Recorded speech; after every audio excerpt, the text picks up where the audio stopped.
paz e a graça do nosso Senhor Jesus Cristo, irmão. Agora eu lerei Salmo 23 para vocês. Espero que graciosamente Deus manifeste o seu poder através da minha vida e que Deus possa falar com você por meio da minha voz. Salmos 23, como eu disse no último vídeo, ele é uma continuação do que estava em Salmo 22, de certa forma. Porque no Salmo 22, Davi conta a respeito de um momento de opressão, angústia, onde os seus inimigos estão em volta dele, mas também de maneira profética, apontando para o que Cristo iria sofrer. E de maneira profética, o Salmos 23 ele é uma continuação do sacrifício vicário de Cristo na cruz. Então, o Salmos 23 é como se fosse após a ressurreição, os milênios que vieram, né? Depois que Jesus Cristo ressurgiu dos mortos. E dessa forma nós leremos esse texto. Salmos 23. O Senhor é meu pastor, de nada terei falta.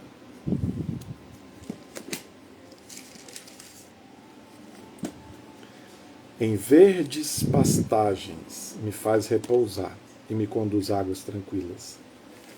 Ele está se colocando como ovelha, como um pastor profissional leva as suas ovelhas para descansar. A ovelha descansada em águas tranquilas, ela produz felicidade, né? Isso produz felicidade nela.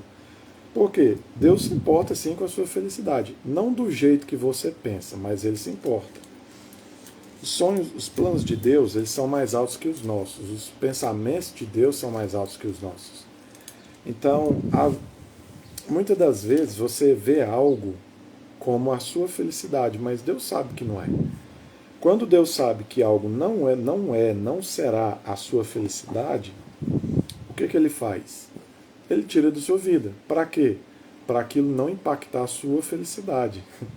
Então, algo que para você seria sua felicidade, mas Deus sabe que não é, Ele tira. Aí às vezes você pode pensar, nossa, o Senhor não quer a minha felicidade. Sim, Ele quer sim. Por que mais Ele levaria para pastos verdejantes as ovelhas, né? Para águas mansas e tranquilas. Então, Deus quer a sua felicidade mais do que você pensa. Só que para você ser feliz, você também tem que sofrer. Por quê? O sofrimento, ele melhora o coração. Então, muitas das vezes, em nome de um pequeno sofrimento hoje, você terá uma alegria gigantesca amanhã. Então, na hora que nós estamos sofrendo, parece que Deus não nos ama, ou que nós estamos desamparados, que estamos sozinhos, mas nós não estamos. E Ele está no controle, Ele não vai deixar que aquilo te destrua. E aquilo, no final, será para o seu bem. De forma que Ele, sendo seu pastor, você como ovelha, não tem falta de nada. Porém, Ele só pode hoje ser o seu pastor, por quê? Porque Ele pode ser hoje o meu pastor. Porque Ele padeceu tudo na cruz, e naquelas coisas que Ele padeceu na cruz, Ele venceu. Então Ele venceu a morte, Ele venceu os cães, acusadores, escarnecedores, aqueles que lhe lançavam insultos. Ele venceu todos estes naquela cruz. Então, por causa disso, agora Ele tem o poder para não deixar nada que você realmente precisa. Deus não tem compromisso total com o que você quer, mas Ele tem com o que você precisa. Quantas e quantas vezes eu já não tive orações negadas? Por quê? Porque eu achava que precisava de alguma coisa e eu pedia aquela coisa que eu pensava que precisava. Mas o Senhor sabia que eu não precisava daquilo. Eu não sabia, mas Ele sabia. Então, porque Ele sabia, Ele não me dava aquilo, porque aquilo seria ruim para mim. Então, o Senhor é meu pastor, de nada terei falta. mas nada na perspectiva de quem? Na sua? Não, na dele. Então, sabe quando aquela criança, ela passa de frente a uma loja e ela fica fissurada, vislumbrada em um brinquedo, e ela fala, pai, eu quero, eu quero, eu quero, e ela quer mais do que tudo. Ela birra, esperneia, deita no chão, faz greve, e ela pensa que realmente precisa daquilo. Aí os pais dela olham para aquilo que ela está pedindo e sabem que vai ser ruim para ela, e eles não dão. Por quê? Porque ela não precisa realmente, ela não tem falta daquilo. Aquilo vai fazer mais mal do que bem. Então, Deus é esse tipo de pai, é um pai sábio. Tudo que você realmente precisa, você não terá falta de nada. Por quê? Porque você está debaixo da graça, não debaixo da lei. Agora, se for debaixo da lei, então se você não se comportar bem, você não recebe. Mas se você se comportasse bem, você receberia. Mas uma vez que ele nos trata conforme a sua bondade e conforme a sua justiça, e não conforme a nossa bondade, a nossa justiça e o nosso comportamento, uma vez que ele nos trata assim, logo, de nada você terá falta. Por quê? Porque não depende de você. Então, agora ele conquistou o direito de agir com você da melhor maneira possível. Na cruz, que ele acabou de ser crucificado, né, profeticamente no Salmos 22. Restaura-me o vigor, guia-me pelas veredas da justiça por amor ao seu nome. Bem, é claro que esse texto ele tem um sentido ambíguo. É guiar-me pelas veredas. Vereda é um caminho. Veredas da justiça. Por onde? Por amor ao seu nome. Então, por amor ao nome do Senhor, e por que nós o amamos? Está escrito em 1 João, nós o amamos, por quê? Porque ele nos amou primeiro. Então, uma vez que o Senhor nos amou primeiro, agora, como resposta, nós o amamos. Então, por amor do seu nome, nós que o amamos, já que ele nos amou e nós ficamos conhecendo essa boa notícia, tivemos revelação desse amor, agora andamos na sua justiça. E qual é o caminho da justiça? O caminho da justiça não é somente o caminho da moralidade. Porque ser uma pessoa moral é algo bom? Claro que é. Você fazer as coisas certas, pagar suas contas, entre aspas, pagar os impostos, né, os que são justos, pelo menos, fazer caridade, afastar-se dos pecados, tudo isso é bom? É bom. Mas não é dessa justiça que ele está falando. Ele está falando de uma justiça nível 2, uma justiça superior. Não, na verdade, como ele diz no plural, veredas, né? São caminhos de justiça. Eu diria que seriam os dois. Tem um segundo caminho de justiça que é melhor do que o primeiro, que é o caminho da justiça perfeita que há em Cristo. Deus, na troca do Calvário, ele pegou a sua injustiça, o seu pecado, transferiu para ele, e ele pegou a justiça dele e transferiu para você. Foi feita uma troca, como se fosse uma troca de roupa. Ele pegou sua roupa suja, ficou para ele. Ele pegou a roupa limpa dele e deu para você.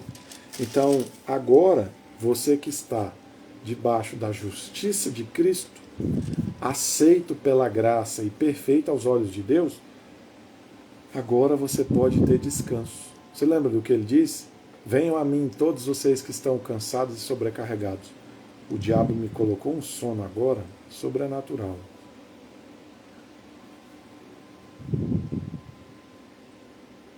Sai. Como está escrito, que aquele que viesse até ele, ele daria descanso para as nossas almas. Então, restaura-me o vigor. O que é o vigor? Vigor é a energia que te impede de ficar cansado. Então agora, uma vez que ele venceu, ele tem todo o poder e autoridade para te dar todo o descanso e restaurar suas forças. Você que não anda segundo o merecimento da lei, mas sim segundo a manifestação da graça do Evangelho. Versículo 4.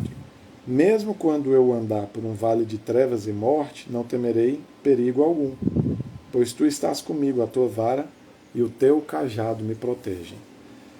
que significa isso? Que a proteção, a intervenção de Cristo agora, ela é tão grande, mas ela é tão grande que não depende mais das circunstâncias à sua volta. Por exemplo, não vou sair para ir em tal lugar. Por quê? Porque lá tem criminoso, porque lá tem assaltante, porque lá tem um bandido. Não, agora não é mais assim. Agora, o fato é, ainda que eu andasse num vale de sombras e de morte, o Senhor estaria comigo. Então, independente do ambiente, da circunstância, do que está à sua volta, agora o Senhor está com você. De tal modo que não são as circunstâncias que te definem mais. O que te define é a justiça da fé que você recebeu. Porque está escrito em Romanos que o justo é aquele que crê. Porque se fosse produzida, está escrito em Gálatas, uma lei que pudesse atribuir justiça ao homem, então a salvação do homem seria por meio do mérito da lei. Mas não existe essa justiça. Então agora a nossa justiça é Cristo. E ele sendo a nossa justiça, ainda que eu andasse num vale de sombra e morte, eu não pensaria, ó Deus, e agora eu vou morrer? Por quê? Porque eu pequei semana passada e pequei hoje de novo. E como eu pequei, o Senhor não vai olhar para mim, não vai me proteger, não vai ouvir minha oração. Antes seria assim, você não teria segurança nem garantia.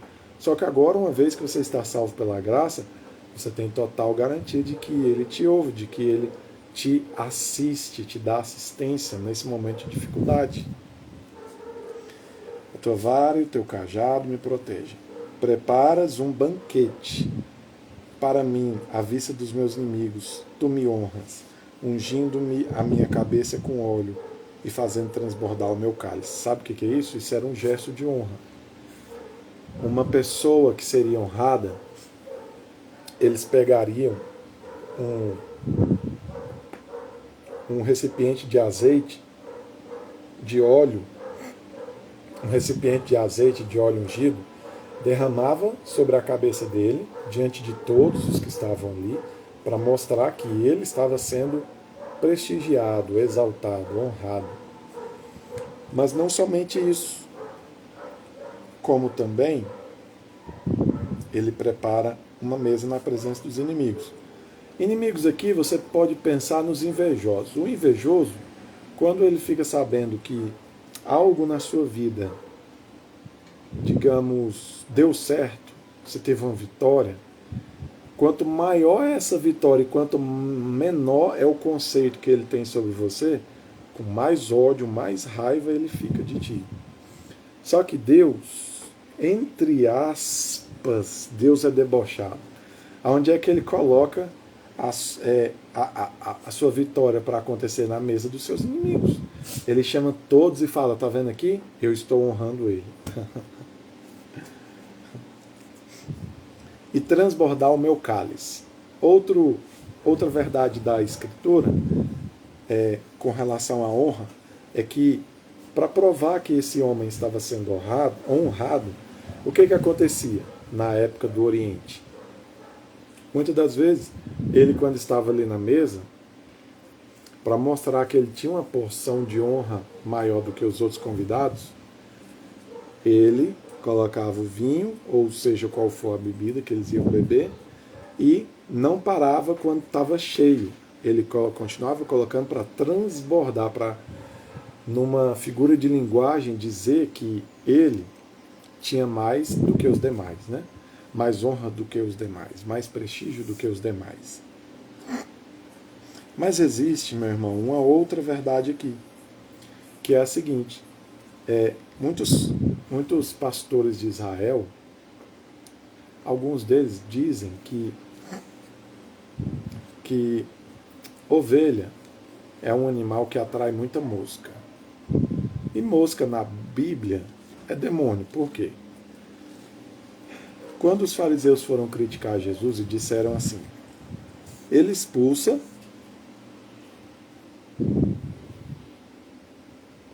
minha pressão caiu, por isso que eu estou assim. Paciência. Eles disseram, ele expulsa demônios através do poder de Beelzebu. Beelzebu, a palavra de Deus, é vamos dizer, uma justa composição de um nome. Baal, que significa Senhor, e Zebub, moscas. Então eles estavam dizendo que o Senhor Jesus expulsava os demônios pelo poder do Senhor das moscas. E mosca é um animal pútrido, né? Ele faz parte da fauna cadavérica. A mosca se alimenta de coisas podres, ela vem, deposita os seus filhos, as larvas, em algo podre, e aquelas larvas elas se alimentam da carne, dos restos, daquilo que vem do lixo. O senhor das moscas é o diabo. As moscas são os demônios e elas se alimentam daquilo que gera morte. E o que gera morte, adivinha? Adivinha? Pecado. Porque o salário do pecado é a morte. Então, os demônios se alimentam de pecado. Porque o Baal Zebub, o senhor das moscas, o senhor dos demônios, coloca eles para se alimentarem dos restos mortais produzidos pelo pecado. Então, eles estavam dizendo que Jesus, o Cristo, o Messias, ele era um enviado do Senhor das moscas. E ovelhas, né? Como eu estava dizendo, alguns pastores de ovelhas dizem que a ovelha, por ser um animal que vive rodeado de moscas, essas moscas começam a incomodar o animal, entristecer o animal, abater a moral do animal, mas não só isso, trazer também doenças, né, enfermidades. Então, algo que era feito para tentar amenizar as moscas que vinham sobre as ovelhas era derramar óleo. Então, se derramava óleo sobre a cabeça da ovelha e aquele óleo servia como um repelente, quem sabe até um pesticida contra as moscas, né? Então, o que o Senhor faz na sua e na minha vida? Ele vem, derrama o óleo sobre a sua cabeça para que as moscas não fiquem te perturbando, para que as moscas elas não tomem você, elas não te possuam, elas não te dominem. Então, os demônios, agora nós temos proteção contra eles, contra os seres das trevas. Por quê? Porque Jesus triunfou na cruz, ungiu nossa cabeça com um óleo invisível, é claro, e agora nós temos proteção contra esses demônios, esses diversos demônios que existem por aí. Então, o Senhor não é o Senhor das moscas, o Senhor é aquele que venceu o Senhor das moscas, derrotou e pisou na cabeça dele. Então agora existe uma unção que te protege como? Contra todas as moscas, as ações dos demônios. Então agora você, com a cabeça untada de óleo, ungida de óleo, as moscas não podem mais te perturbar. Então você recebeu um repelente chamado unção do Espírito Santo. Versículo 6. Sei que a bondade e a fidelidade me acompanharão todos os dias da minha vida, e voltarei à casa do Senhor enquanto eu viver. Tem outro texto que diz assim: certamente bondade e misericórdia me seguirão todos os dias da minha vida. Certamente bondade e misericórdia me seguirão todos os dias da minha vida. Na antiga aliança, sabe o que dizia? Dizia que, no texto levítico, dizia que a desgraça da maldição da lei, ela viria até nós e ela nos perseguiria até destruir completamente a nossa vida. É isso que está escrito em Levítico. Já na nova e eterna aliança que foi feita com você, é o contrário. As bênçãos, elas vão te seguir, elas vão te perseguir, elas vão Aonde você estiver indo, a bênção está indo atrás, correndo para te alcançar e repousar sobre a sua vida. É o contrário, ao invés de você ser amaldiçoado na nova aliança por Deus, você é abençoado e Deus dá ordem para a bênção percorrer por você, de forma que você não consegue sequer fugir da bênção. A bênção ela está sempre te perseguindo e ela está sempre te alcançando. Então, a bondade de Deus agora é o que te persegue, não o rigor, não a ira, não a lei, não a condenação. Então agora, a bondade de Deus ela está te perseguindo, me perseguindo. Por quê? Porque agora nós estamos salvos pela graça. Deus não exige mais de nós justiça perfeita. Por quê? Porque Ele fez isso por nós, através da cruz de Cristo. Então, na cruz de Cristo, com a justiça perfeita, agora ao invés de você ser amaldiçoado, você é abençoado completamente. Isto não significa que não exista consequência de pecados, mas isso também não significa que a consequência do seu pecado é o inferno. Então uma coisa é uma coisa, outra coisa é outra coisa, e outra coisa é outra coisa. Porém, uma vez que Jesus Cristo venceu a morte, venceu a cruz, venceu o diabo, venceu todo o inferno e todo o pecado, agora, certamente a bondade, a misericórdia seguirão você por todos os dias da sua vida. Por quê? Porque Ele te guia pelo caminho da justiça, que é o caminho da justiça pela fé. Bem, nas notas de rodapé, o teólogo está dizendo que o Senhor ele é o rei pastor. É um rei que também é pastor. Qual Senhor? O Senhor Jesus. Então o Senhor Jesus, como rei pastor, agora, uma vez que ele cumpriu, venceu a morte e venceu, ele cuida de nossas vidas, sendo também um rei, que você pode perguntar tudo, que é da vontade dele, e sendo também um Senhor,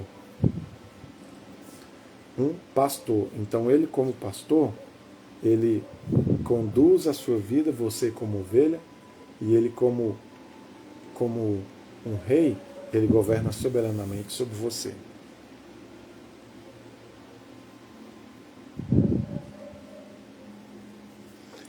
Bem, então agora, por causa da cruz de Cristo, por causa da salvação pela graça, por causa da nova aliança, você tem bênçãos correndo atrás de você, você tem proteção, você, independente do lugar que você está em paz, mesmo que você esteja no vale de sombra de morte.